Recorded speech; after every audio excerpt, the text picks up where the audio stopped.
A lot of unrest in the city of Racine over the weekend as some peaceful protests turn violent.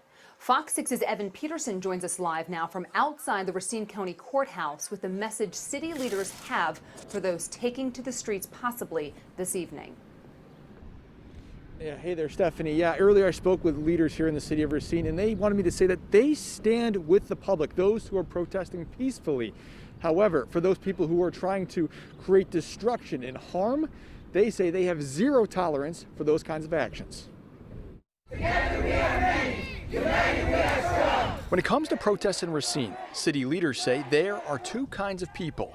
There are the peaceful protesters. We must acknowledge the trauma, the hurt, and the anguish that so many in our community are feeling. And then there is a minority group of people who wish to subvert the impact of those peaceful protests with violence. We do not want you here.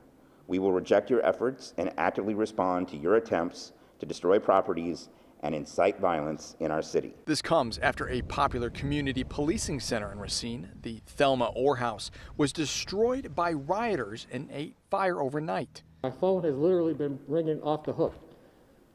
The community is outraged over this. Police say they've been working to identify suspects and bring about swift justice. Anyone who is from this community would not do that to the Thelma Orr COP house. Thelma Orr is considered the Rosa Parks of Racine. Those who knew her say she was a civil rights activist who strived to unite police and the community.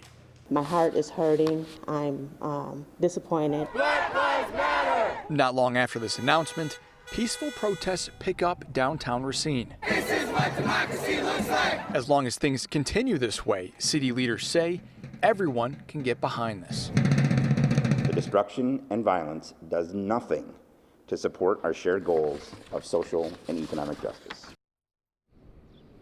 Now, in addition to all of this going on, the mayor of Racine says they're still dealing with kind of the fallout of COVID-19 here. And since these protests have started to happen, the mayor says they've gotten a lot of messages from people saying we would like to go out and protest and make our voices heard, but we want to do it safely. So here's what the mayor proposed, and they want me to pass this on to you.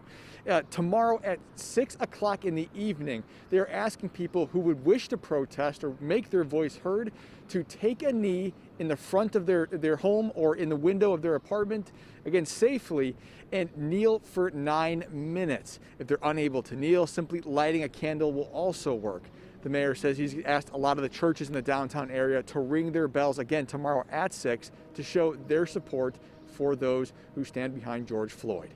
But for now, reporting live downtown Racine, I'm Evan Peterson, Fox 6 News. 9 minutes, that's allegedly how long the officers were on top of him. All right, Evan, thank you for that. Milwaukee County Supervisor